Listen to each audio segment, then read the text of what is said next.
Hello and welcome to Lapping Analytics. My name is Jimmy Lapping. I'm a psychologist and statistician with a range of interests, including research methods, and while my current video is about research methods. Depending on the field in which you work, you will be familiar with quantitative research, or maybe qualitative research, or perhaps both.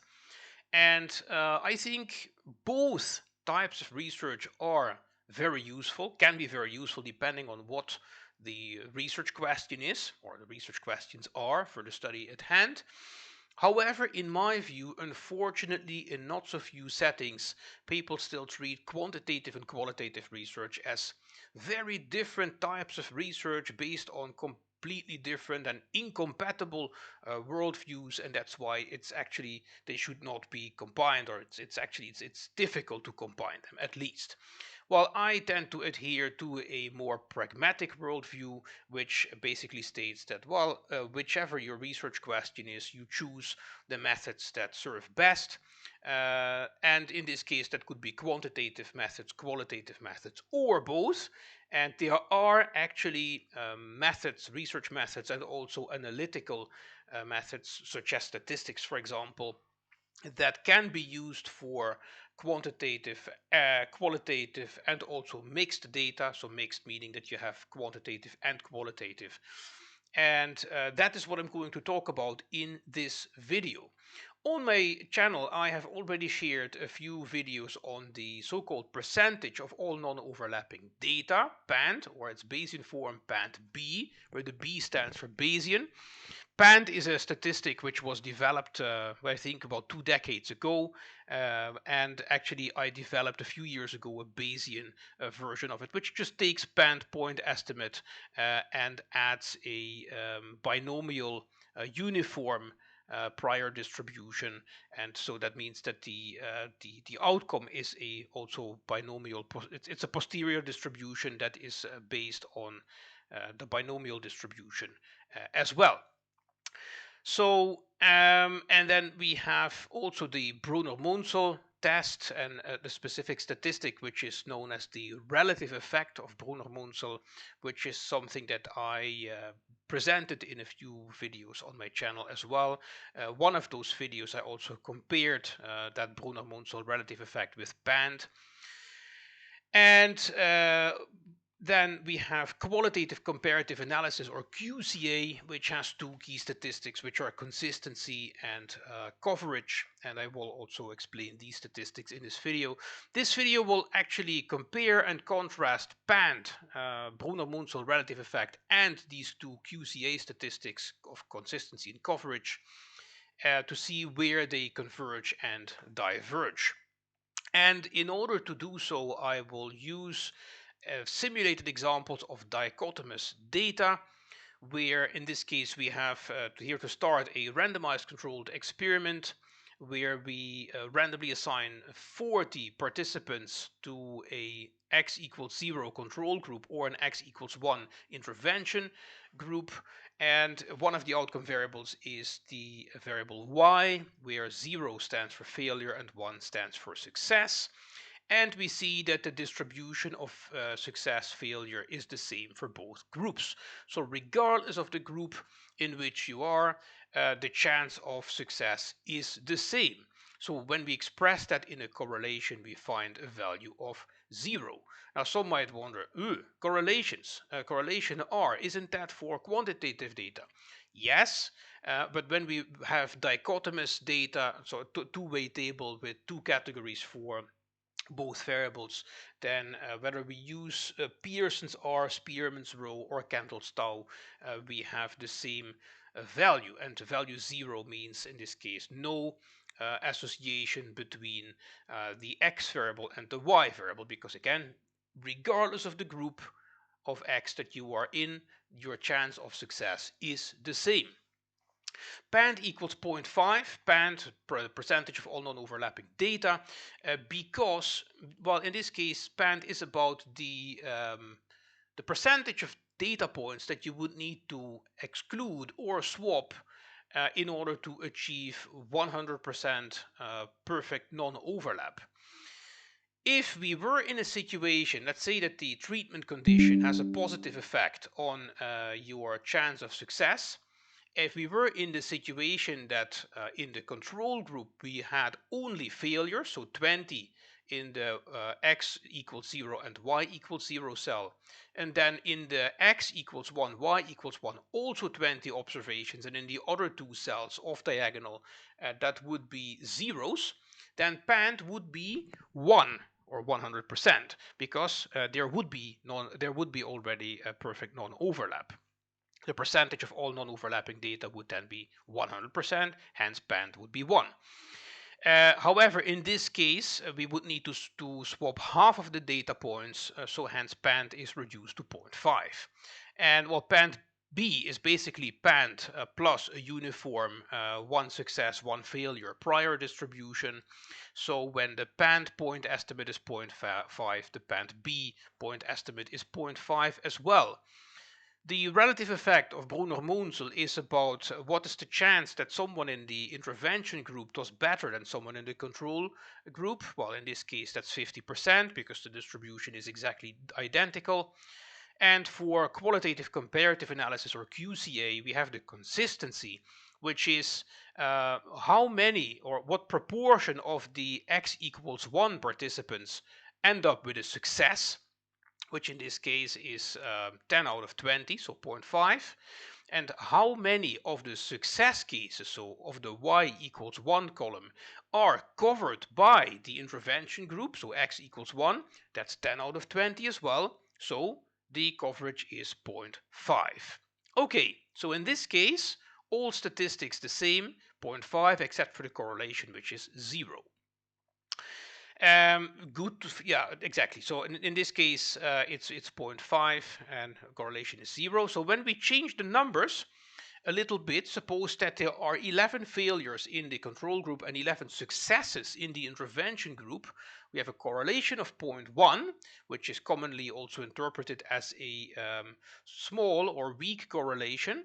We have a PAND value of 0.55 because we have a total of 40 data points, out of which only 18, so 45%, would need to be erased or swapped in order to achieve perfect non-overlap, so PAND 0.55. PAND B is just slightly below 0.55 because, well, we add that one success, one failure prior distribution, so whenever PAND is above 0.5, PAND B will also be above 0.5, but slightly closer to 0.5 than PAND. And the Brunner-Munzel relative effect, or the chance that someone in the experimental condition does better than someone in the control condition, it's also 0.55. And the QCA, or qualitative comparative analysis, consistency is 0.55 because we have 20 people in the intervention group, of whom 11 end up with a success. And the coverage is 0.55 because we have 20 successes, of which 11 are covered by the intervention group, 0.55. Okay, I'm not going to discuss, to calculate by hand each of these statistics with all of the examples that I'm going to give now. You can pause the video for a moment if you want to keep calculating by hand. But I'm going to gradually increase the size of the effect and see what happens to these statistics. So for 12 failures in the control group and 12 successes in the intervention group, we have a correlation of 0.2, a PAND value of 0.6, PAND B almost 0.6, and the BM and QCA statistics also 0.6. We keep adding here, correlation of 0.3, modest or moderate correlations, PAND value and also BM and QCA values of 0.65. We keep adding, we keep increasing the effect. We see that correlation here 0.4, PAND 0.7. Keep increasing, 0.5 for the correlation, PAND is 0.75. Correlation 0.6, PAND 0.8. Correlation 0.7, PAND 0.85. Correlation 0.8, PAND 0.9. And we keep adding. Okay, so here we have a situation where the correlation is 0.9 and the PAND is 0.95, because of the 40 observations that we have, we would only need to erase or swap 2 data points, which is the the one in x1 and y0, and also the one in x0, y1. If those were not present or swapped, we would have a perfect non-overlap, so pand is 0.95. Pand B, again, slightly lower because we add that prior distribution. The relative of Brunner-Munzel is 0.95, QCA statistics also 0.95. What can we say when the groups are equally large and the number of failures in the control group are the same as the number of successes in the intervention group? We can say that pand, the Brunner-Munzel relative effect, and the QCA statistics are the same or have the same value, which I have given the letter Q just to give it a letter, and Q equals n minus k divided by n. The correlation is then 2 times Q minus 1, and Q is the correlation plus 1 divided by 2. This is how you can calculate. So for instance, if we have a correlation of 0.5, a correlation of 0.5 plus 1 equals 1.5 divided by 2 equals a Q of 0.75. Likewise, if we have a Q of 0.75, well, 2 times Q, 2 times 0.75 is 1.5, minus 1 equals a half, which is the correlation, which is R. So this is the rule that we can apply when the groups are equally large and the number of, so we see on the diagonal x0, y0 and x1, y1, the same number of observations, n minus k, and the on off diagonal, the other two cells, it's k. Then these rules apply. Now, how do these things compare, these statistics compare when we change some of the numbers? Let's say, for example, we have a situation where the groups are still equally large, so still 20 observations in each group. However, we see here that each of the 4 cells have different numbers. What do we find? Well, a correlation still above 0 because the proportion of successes is better in the intervention group. A correlation of 0.375, so a modest or moderate correlation, we could say. However, pand is no longer, we cannot no longer apply that rule that we just applied, because if we say, okay, pand is 0.65 times 2 is 1.3 minus 1 is 0.3. So you can see that this rule no longer applies because, well, in this case, all 4 cells have different numbers of observations. However, we can still see that pand and the Brunner-Munzel relative effect are both 0.65. The consistency, however, is much different, 0.35, because in the intervention group we have 20 observations and only 7 of those have a success. And the coverage is 0.875 because of the 8 successes, 7 are in the intervention group. Okay, let's take a different example where we have a 50-50% distribution in the control group and a 75% success rate in the intervention group. So hence the consistency for QCA is 0.75. The coverage is 0.6 because there are 25 success cases, of which 15 are covered by the intervention group. We see that the correlation is 0.258.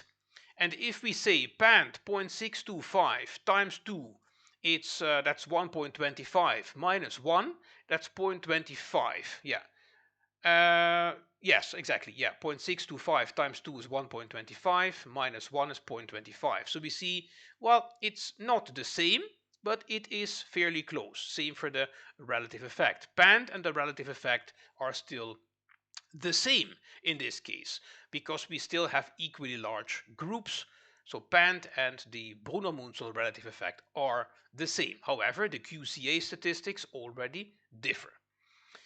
So now let's say that we have a situation where the groups are not equally large either. So now we have a situation where, let's see, this could be an experiment, although it's odd that you end up with a 70% participants in one group. Let's say this is an observational study or a quasi-experimental study where you happen to have a sample of 28 in the control group and a sample of 12 in the experimental group.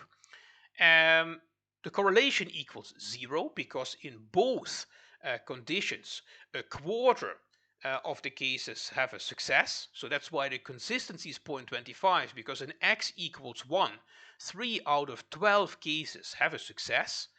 The coverage is 0.3 because out of the 10 success cases, 3 are in the intervention group. So you see that the coverage in this case is, although the success rate is the same in both groups, it is the coverage is pulled towards 0 because the control group is much larger.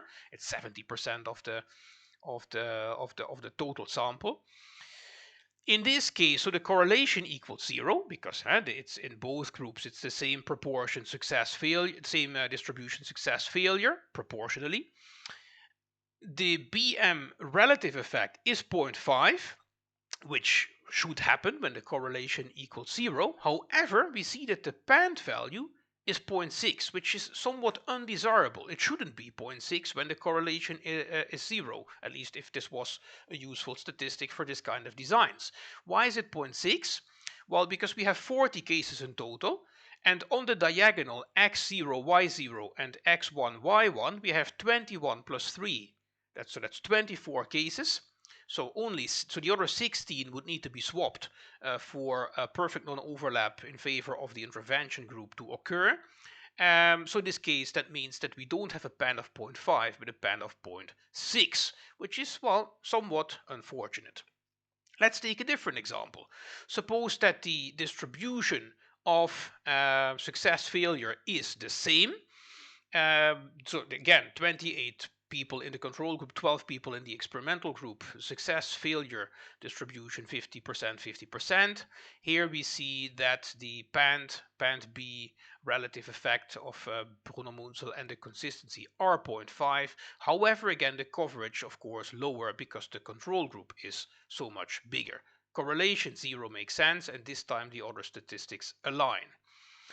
Now, let's say we have the situation where we have a clear a positive effect for the intervention group.